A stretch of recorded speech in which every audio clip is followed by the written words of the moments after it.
What's up, YouTube? It's episode 3 of Driven. I'm here with a really good friend of mine, Lake Lewis. I've known him for about 30 years. He's a very professional in the business. He works for the Redskins as well as ESPN and other networks. I'm going to let Lake explain what he does and what drives him to keep going in his career. Well, I appreciate you having me on, fam. It's been a while, man. It's been a minute, right? It's been a while, yeah. But I always tell people, first and foremost, I don't work for the Redskins, but actually cover them, and my company is credentialed with them. And how long have you been covering the Redskins? Man, it's been this was my 9th year covering them, but as far as covering the NFL, about 15 years. Now, how did you get into covering the NFL? Sometimes it's a dream for a lot of us. Lonte behind the camera, he had a chance to play in the NFL at one point. So nice. It's a dream, not even to work for the NFL, but you even cover them. So how did you get to that point?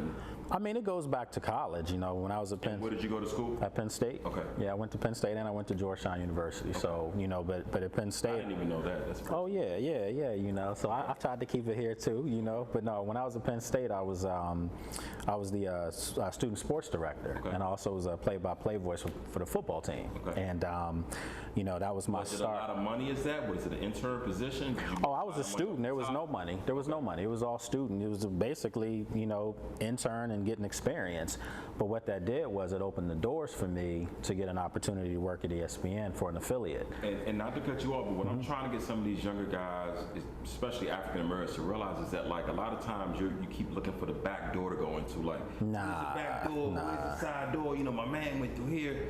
So what you had to do is you had to earn, get to the place where you could absolutely earn money for what you were doing. I mean, I tell people this all the time. It's funny you say that because I have a phrase, and my phrase is they used to tell us to go through the back door, but we have to go through the front door now if we want to do anything. Absolutely. And we got to go through the front door properly dressed, properly looking, the way we speak, the way we act. I mean, we're judged a little differently. It is what it is. And when you say we, meaning as a man or a minority? I mean as a minority, specifically an African American man.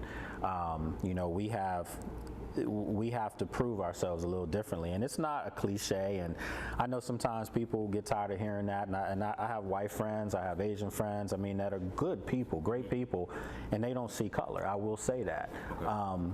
So you can't put everybody in a box, Both of us, we grew up in Montgomery County. Absolutely, we went to a diverse school. Absolutely. Yeah. So it's I don't think that way at all. But at the end of the day, the cold reality is, in the profession that I'm in, when I'm in the locker room and we're interviewing 70-80% African American players. Okay. The people doing the interviewing don't look like me. It's only a handful of myself in there. And, so to me, that tells me that I did something right to get to where I am. And I'm proud of you for that. So I appreciate that. But as a man alone. So when was your breaking point? How long did you have to intern before you actually started getting paid for what you do? I mean, for me, it was probably about 3-4 years, of doing that. But I'll say this though, Rob, having my own business, media business, where I have people that cover pretty much every team here locally, and then some other teams. Like I have someone out in Los Angeles that covers the Clippers and the Lakers. So you had side income coming, residual income. Yeah. So my company basically has been a residual income.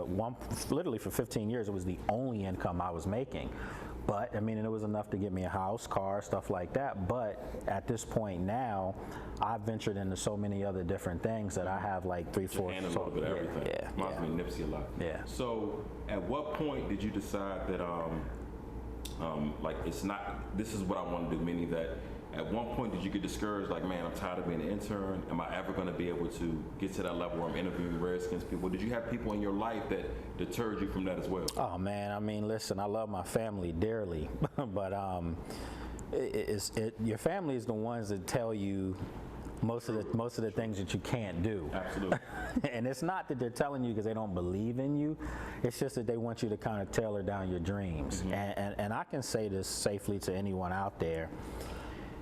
You're going to have to give up some things and sacrifice some things along the way to do what you truly feel like your calling is. And I also think like you have to have a vision. Like you have to see what other people aren't able to see. Absolutely. And I think another thing too is that a lot of times people quit. What you're doing, I know 2 guys now who want to get into the industry that you're in, but they quit. I decided to go a different route. And so I think, I read an article one day and they were saying 10 people try it out for the bar to become a lawyer.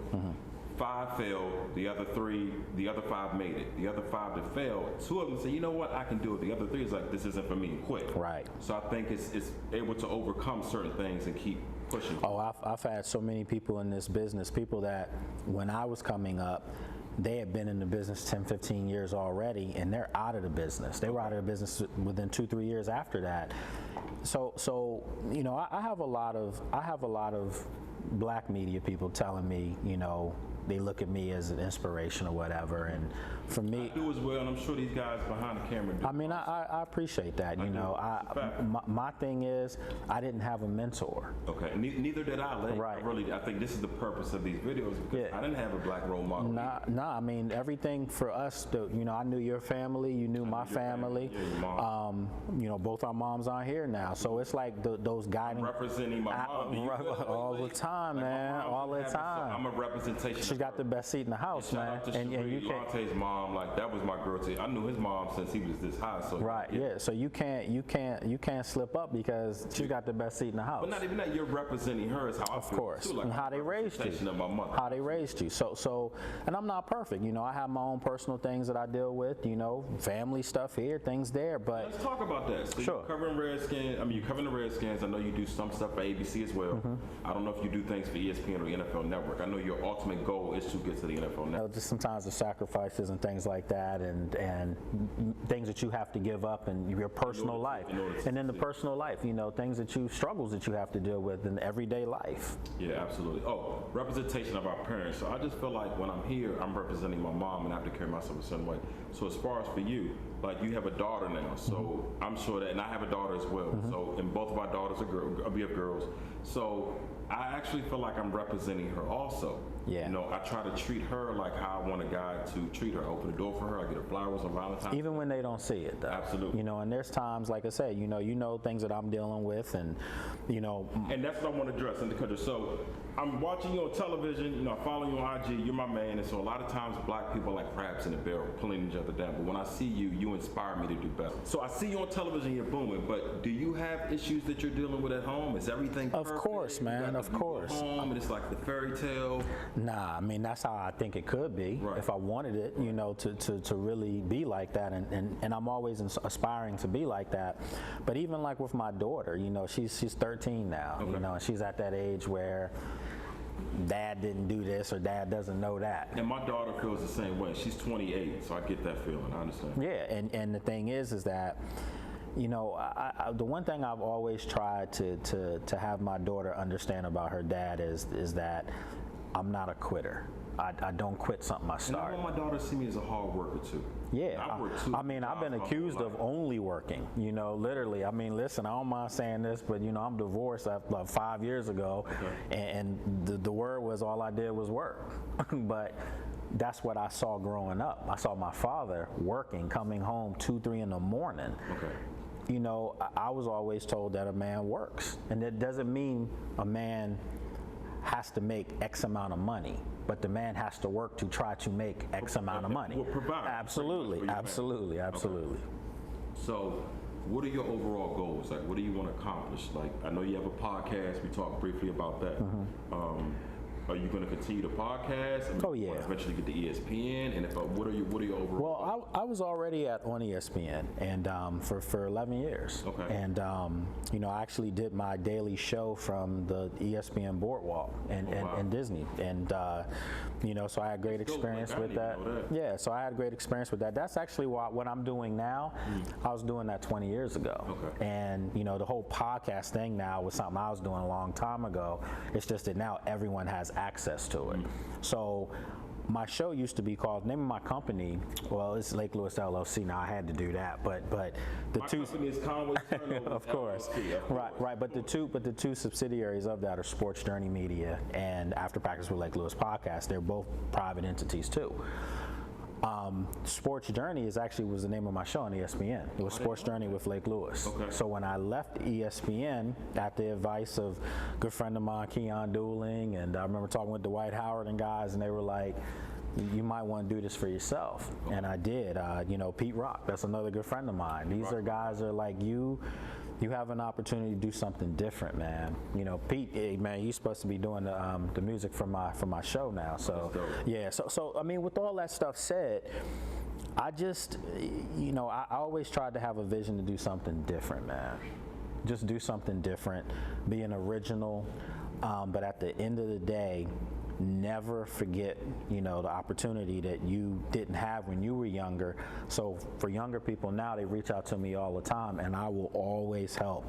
Even podcasts that are small, you know, following, maybe 10 people follow these people, they still reach out to me, and I'll go on their show. I have no problem with that, just to help. No, and I want to not to consult, but as far as for me, like, I've started this YouTube channel to inspire every race, not black, every race, black, white, Spanish, etc. But for me, a lot of times I find that I'm getting inboxes and DMs from people saying like, "Yo, you inspire me. Of course. I appreciate what you're doing. You know, keep up the good work." That's uplifting too. Absolutely, but I think they don't understand. Like, for a minute, I was in a dark place. You know, I was in a hospital with them telling me I was never going to walk again. So, and I wanted to share this story. I had a janitor. Now, I have guys with master degrees, and I had a janitor tell me it takes your nerves a while to heal. Give it time, and eventually. And without that, bro, I may have committed suicide. I was just in that dark place. I know, we talked about that too. So yeah. I just want to address that, you know.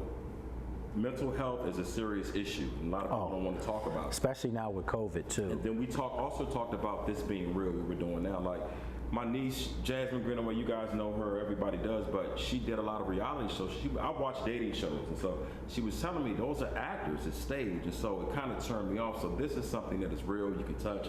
If you feel like you want to inbox me, please do. Shout out to Shannon Dykes, Cisco Silver, and the Johnny Martin family, you guys, I appreciate your support. But that moving forward, who's your biggest supporting cast? Your mom has passed away, your dad recently passed away as well. It's easy. It's my sister. Okay. Yeah, my sister Karen. Yeah, of course. We know, we go back. Nah, my sister's actually my manager, and you know, she has a very nice paying IT job. I know you don't like me saying that, Kara, but but she does, and she was instrumental in putting together.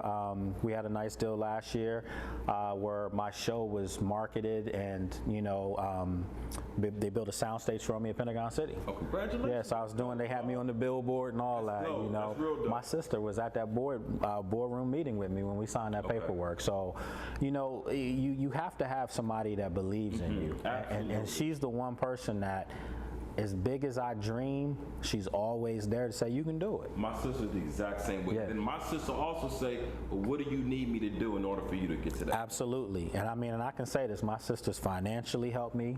She's done so many things to keep my hustle and dream going.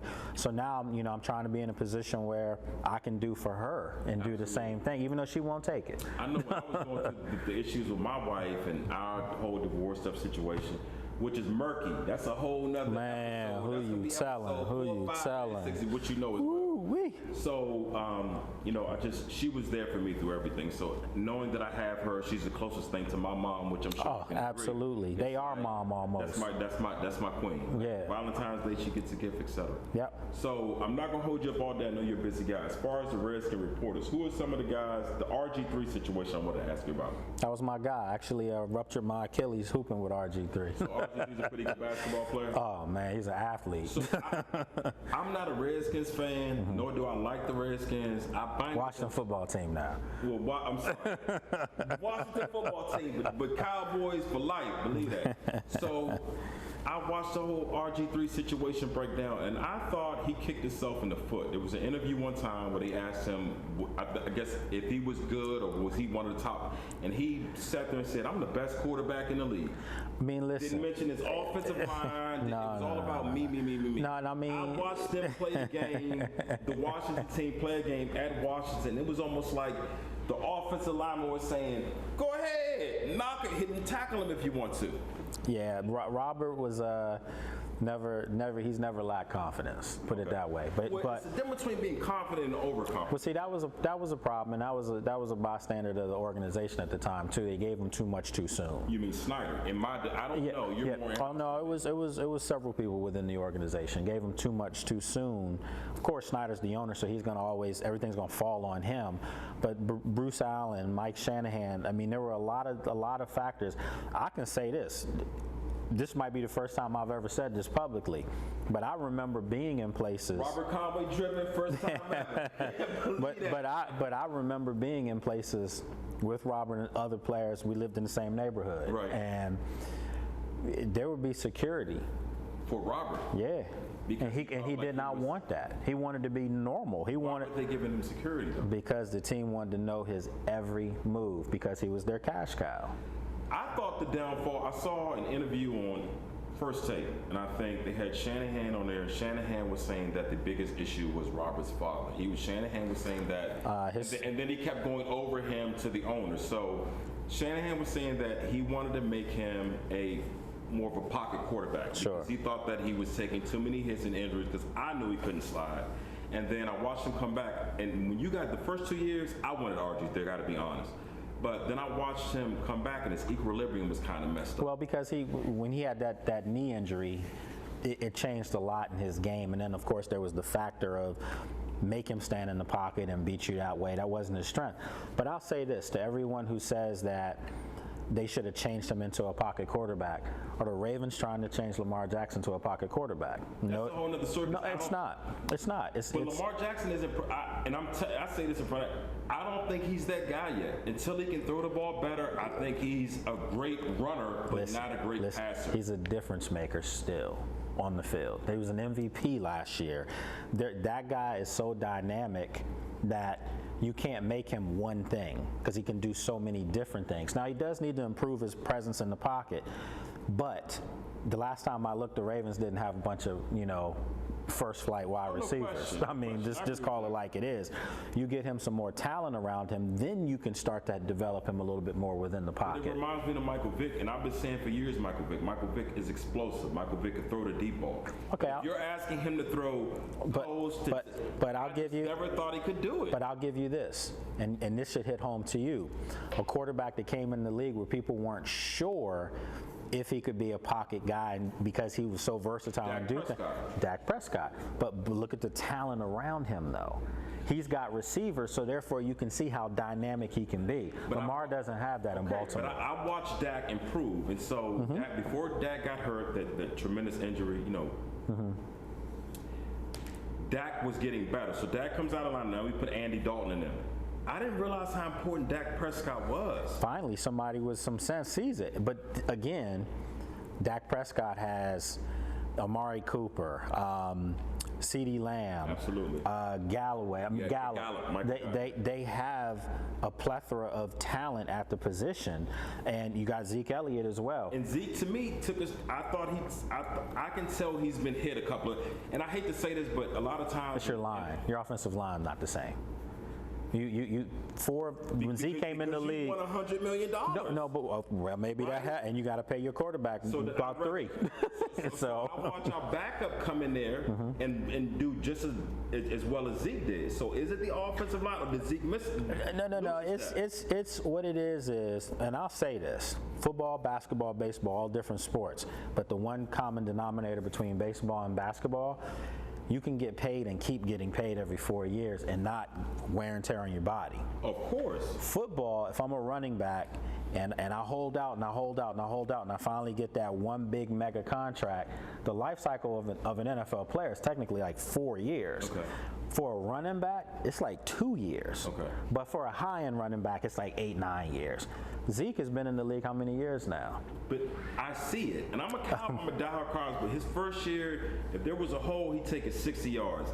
The third year, and I think that's why. I don't think he was healthy. That's why. No, he wasn't. But when you get paid, I'm gonna ask you this: if you playing football, you hitting that hole real hard before. Well, I'm saying you hitting the hole real hard before you get a contract.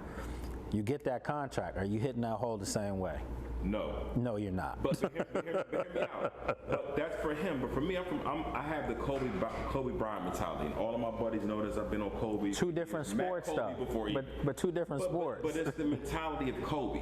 Kobe is going to. You give him a $100 million contract. Kobe's still going to put in the work. And I watch other players in the NBA when they get that big contract. You don't play as hard, or you don't do the things that you're supposed to. I mean, there's only 4 superstars per sport. 4. That's it. Okay. You have really good players. You got some elite players. And then you have 4 Deion superstars. Sanders. Right. And so in basketball right now, you have LeBron, you have Steph, you have KD. AD and AD. Anthony Davis is in top 5? No, I'm not saying top 5. I'm saying superstar. Anthony Davis is when he. I don't put him there yet. No. You know why I don't put him there? Because he's always hurt. I give you that, but last year without him, we wouldn't have won a ring. And now, No, and they're struggling right now. They look terrible now without him. Absolutely. So it matters. But again, I'll say this: a superstar, 4 of them. A superstar, not like Harden and those guys are great players. Superstars make other people around them better, and Agreed, they win. 100%. Steph got Golden State winning again. Absolutely. LeBron is LeBron. Okay. KD, I mean, I know he was hurt, but KD he's KD. Okay. I don't know after those 3 if you can grab a 4th player for me right now, literally. And I put them up there with those 3. Okay, I give you that. So I'm not going to keep you long. Before I let you go, I want to find out about Haskins. I had a conversation with a buddy of mine about Haskins. I didn't think he was that good. I thought he was decent at Ohio State. Me and you have talked off the camera about it. I don't know if you feel comfortable talking on camera. No, it's fine. I mean, I talk to Dwayne all the time in the locker room. Came from a good, Bullis, really good school. And so give me your opinion on it and kind of let them know about that. And where are the Redskins going moving forward? Well, Dwayne's And Alex Smith, man, I'm sorry, y'all. Alex Smith is a beast. Like, I'm not a Redskins fan. But I think. Not to mention, I don't know if it was a playoff game. You guys had a 3rd string guy come in. And so, man, I'm glad I'm sharing this. So the 3rd string guy. He's going to be their starting quarterback. Well, here's my thing. And but like this, it's funny. This is preparation. I watch a guy, he might have been 4th on the list. I watched your wide receiver make a post route, and before he made the ball was already in the air. So that told me that you've been reading the playbook, studying, and preparing yourself for this moment. And he had only been with them for 2 weeks before that game. Am I crazy off the street. for thinking what I'm thinking? No, and that's what I was going to say about Dwayne. Dwayne has all the physical attributes to be really good, but it's all in the head. And which everything. And he's a guy that wasn't developed like Ohio State. Look, I'm a Penn State guy, and I'm not going to bash Ohio State because they're great and they're the blueprint in our conference. But they don't develop quarterbacks. Okay. They don't. They just don't. That's why Justin Fields is probably going to fall further in the 1st round this year in the draft because of the history. And that's not fair to Justin, but that's just the nature of where it is. Out of all of those quarterbacks, Dwayne was the least ready. Out of all of the Ohio State quarterbacks I've ever covered, Troy Smith, JT Barrett, you name it, he was the least prepared to come in the league. Somebody put an article on YouTube, and they were saying that he wasn't really studying a playbook like he should. Then there was an incident, they said that, I guess you guys had won the game, something happened. He was in the stands signing autographs. Yeah, I mean, there was a lot of things that happened that showed a little bit of immaturity and a lack of awareness of your standing. How old is this kid? I mean, he's now what, 23. So, but you have to keep this in mind. At 23, you give me $1 million. No, that's the mentality. But that's the mentality that some people have. But then Terry McLaurin, there's other young guys, Lamar Jackson. There's young guys that are balling out in the league. Kyler Murray. Okay. So you can't use that. You can't use that as an excuse because the one thing. Kyler Murray, I think, is okay. I don't think he's in the league in 2 or 3 years. No. You're definitely mistaken on that. I think he's a heck of an athlete. He's a great runner. He can throw the football. His throwing is inaccurate. I think he's small. We'll see. Only time will tell. In 2 years, you owe me a beer if I'm accurate. I mean, I don't drink beer, but the point is that you're gonna owe me something. Yeah. You gonna give me another drink, but yeah, it won't be. But no, he'll be in the league. See, the game is changing now. If you look at the NFL game looks like college football. It's spread offenses. It's guys that they're not running the football as much. Mm-hmm. You need an athletic quarterback, and Kyler Murray's athletic. He'll develop in the pocket. He'll get all of that. I think his throwing needs to get better, as well as Lamar Jackson. And I'm pulling for them both as black quarterbacks, but my personal opinion, their throwing they have to get more accurate throwing the ball. No, and they will. But see again, in fairness to that, Kyler Murray had a much better year this year than he had his rookie year, and that's because he had DeAndre Hopkins. I mean, There's get some talent about that. Yeah, it's a game changer. But that's any quarterback. Wasn't going to play as well without him being there. But that's any quarterback. You get a quarterback weapons around them, they don't have to do as much. Baltimore's a run-first football team. So now when they fall behind, they need Lamar to pass the ball.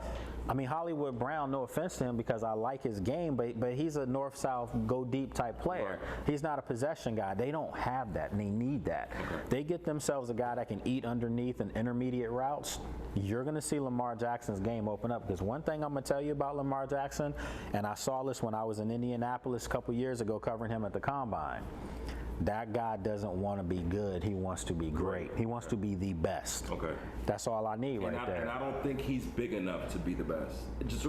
I just think he's small. I think in the playoffs, the Sheep left with a concussion, correct? Yeah, but I mean, I look at Dak Prescott, and so I see, as far as Dak Prescott, I see the size as I think is what the difference. I see him between Kyler Murray and Lamar Jackson. But only time will tell. So before we wrap it up, That joint's dead, so just. all right, cool.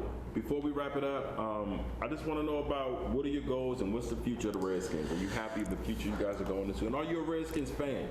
well, I mean, if that team wins, it's good for business for me. So you're a Redskins fan? I mean, so yeah, I pull for W's all the time, man, because W's account for dollars, you know. So that's how it is. When you win, anybody that's associated with them, everybody, yeah, man. I mean, there was times I would go in restaurants out in Ashburn, I didn't have to pay. Okay. But then when they lose, It's like you got to pay they double. see you coming, nah, they don't even serve you. I mean, you part of the losing. So, you know, so no. I mean, I don't state claim to be part of the Washington football team. I cover them, but no, I do have great relationships with, you know, in the building, with some of the front office. I have great relationships with some of the players. I mean, we're getting older now, so a lot of the guys that I was really tight with, they've moved on, Absolutely. you know. Maybe even Or retired, exactly. But no, I still keep in touch with a lot of the guys. Man, it used to be a point where I have 4 or 5 guys in my house for dinner, Oh, wow. literally. Okay. So my daughter knew guys. You know, and I don't say that like to name drop. I just say that because at the end of the day, a lot of these guys are just, they're normal guys, Absolutely, man. I agree with that. And that's what, and they looked at me people like don't an think they have uncle or problems. something like that. Oh, OG, Yeah, man, yeah. you know more than what they do. And so I think a lot of times, man, people get so caught up in name dropping it. And I don't think you're doing it. I just think you're building relationships with people. I think it's important to build relationships. Right. Yeah, I've gone into some business things with some guys, and you know, I mean, look, man, there's some guys that help me out there. As my money comes, I got to give them some money. That's fair. You know, I owe them, you know. So, yeah, man, you know, it's just the way it is. And as we go back, you know, there's people that you're around that you know are good people from day one, and you stay around that. So for us to be linking up 30 years later. Hey, is a hell of a thing. And I Right. All right, YouTube, man, I appreciate Lake for coming. That's my guy. We're probably going to go get something to eat afterwards and kick it. Thank everybody for subscribing. Thank you for viewing me, and thank you for all the comments I get to inspire me to keep going and pushing forward. Shout out to my cousin Paul Green, bro. You carried me when I didn't have my legs, man. I love you guys, and I'm wishing everybody the best. Lake, you want to end with anything? Nah, just appreciate coming on, man. And, you know, you check out my podcast, After Practice with Lake Lewis, and then go to the site, sportsjourney.com, and you can get all local Washington area sports coverage. And if you need a paint job, a carpet cleaner, anything like that, please call Conway Turnovers. Bye.